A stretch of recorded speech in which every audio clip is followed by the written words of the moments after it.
Hi guys, it's Sophie. It's really late at night right now and I just finished editing another video for you. I wasn't expecting to talk to you so soon, but I went on BookTube and I've been watching some of the Be a Good Human book tags that Jen Campbell made, the original tag, I'll link that one down below, and I watched Choncey Boddington's one too, her channel and the video will be down below too. And it just got really cross, and I wanted to share some of this stuff with you guys too, and share some of my own sort of feelings and experiences. So I think really Choncey Boddington's is the one that pushed me to do this. I watched it and I couldn't really believe what she'd said. I thought it was so nasty and it sort of just made me want to share a little bit about me. So you won't be aware, but I have struggled with mental illness for most of my life. I think that's fair to say. I started sort of officially seeing people when I was about 13 years old. So I've not been a very well human for most of my life. And I've received a fair amount of stick and a fair amount of people being shitty people about it, to be perfectly honest. And for the most part, I have tried to ignore that and I've tried to just get on with my own thing. But there's one occasion, or sort of one little period that I wanted to talk to you guys about, that does still make me angry today and still makes me have very strong feelings about that. And it was a time where I really needed someone to be a good human and they weren't. So when I was in school, I was quite unwell and I was self-harming. I had an eating disorder. I never classified as fully anorexic. I never dropped down to a low enough weight, but I was classified as EDNOS. So admittedly, I was a bit of an odd kid, really. And I was sort of 18, so not really a kid anymore, but I was struggling and it was quite obvious that I was struggling. And at the time I had a small sort of group of friends that I'd associate with and I'd hang out with, and I've never really had lots of friends in my life and it was something I really valued. And there was one particular boy who I sort of became friends with. It wasn't a close friendship, but it was something that, you know, we'd hang out, we'd work together, and it was just sort of progressing like you would a normal friendship. And essentially one day I spoke with him and I let him know that I was struggling and that I wasn't very well. And he didn't take it very well. And I don't expect people to take it very well all the time, and I appreciate that people have other things going on in their lives and that maybe sometimes it's a bit close to home. Maybe it's something that pushes on a few boundaries. And I did sort of know that. A few weeks later I broached the topic again, very tentatively. And the reaction was one that I wasn't expecting and one that I don't think is excusable. I was basically told that I was never to speak to him again and that no one who associated with him would be knowing that I'd ever spoken with him, and if I ever tried to speak to him again, he wouldn't talk to me. He openly called me a freak and told me that I wasn't something that he wanted to ever have in his life, that he thought I was broken. And it did affect me very deeply at the time, and that singular word freak actually really did affect me. And because I wasn't very well, I did something that's very silly, and I actually cut the word freak into the back of my hand. I cut it just here, just where you'd write a note to yourself, because I truly believed that I needed to see that every day, so that every interaction I had with another human being, I'd be aware of what I was and I wouldn't bother anyone ever again. And no matter who I am now, and no matter what I think of myself now, that will be there as a reminder. So you might write, you know, pick up an envelope, mine will be there, those scars for the rest of my life. And quite shortly after that, as a result of everything that had happened, this boy spoke with one of his friends, and this particular boy had left the school, and he decided that it would be fun to set up a Facebook group basically, and invite people from my school in, saying that I shouldn't be allowed to be out and that I shouldn't be allowed to be at school. There are references made to my eating, my self-harm, and the fact that I like girls as well as boys.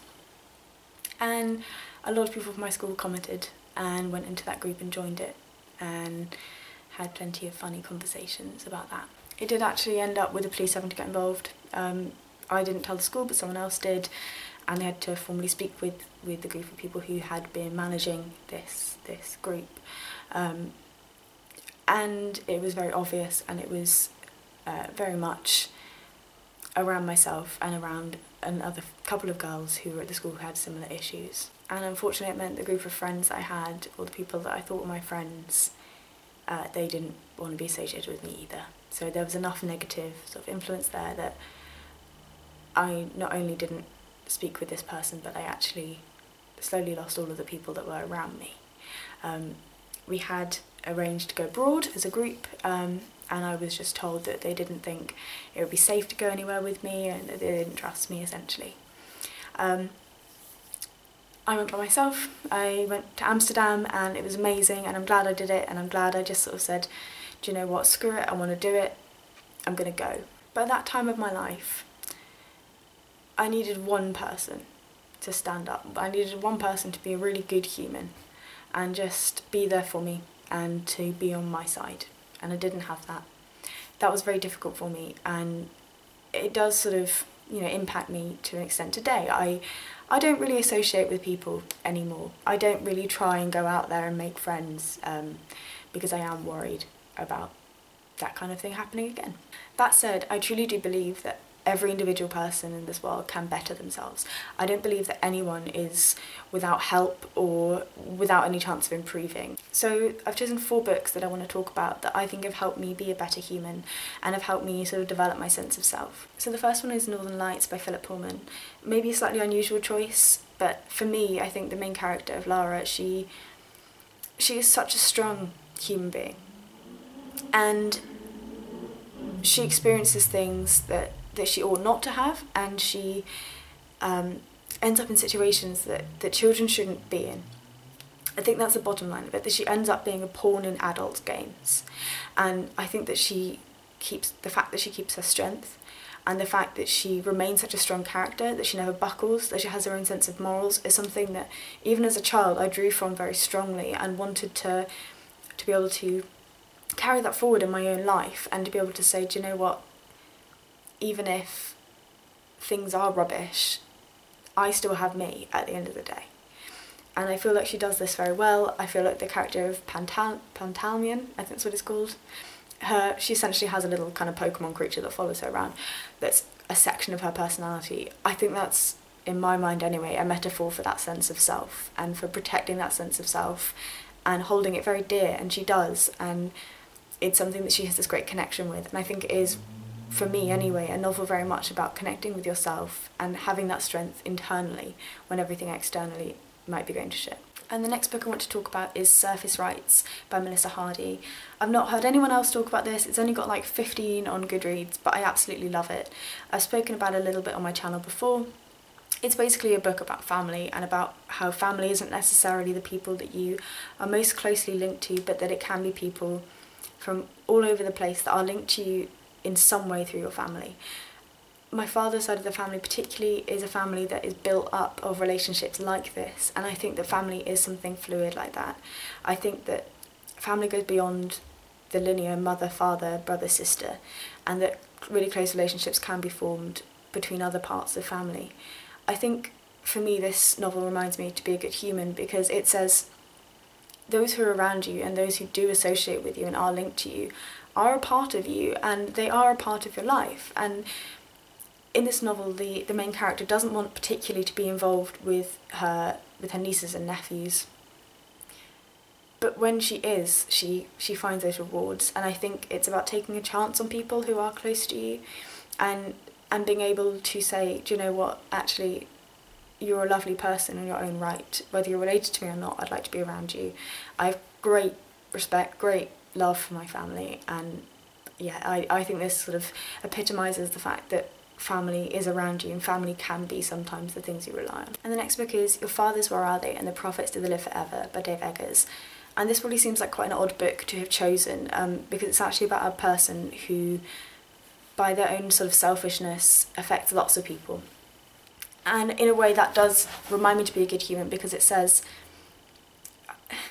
your own self-discovery shouldn't negatively impact those around you. You shouldn't be so demanding of those around you and those who have your time as to take away from their experience of life.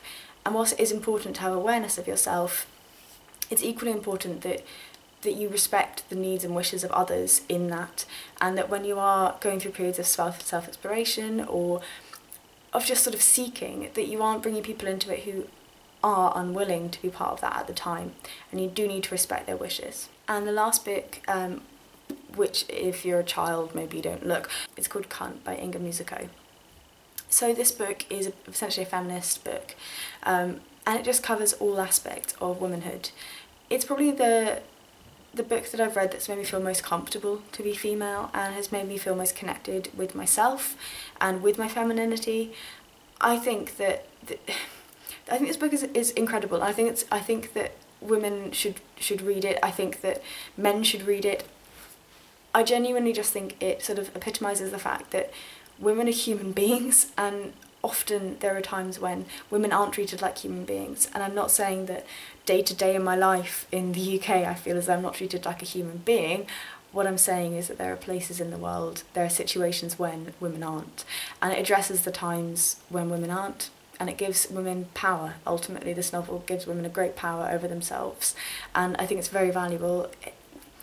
This book really was one that I would adore to pick up again and again and lend to people I know and get people I know to read it, because it has genuinely affected the way that I see myself and the way that I see women in general.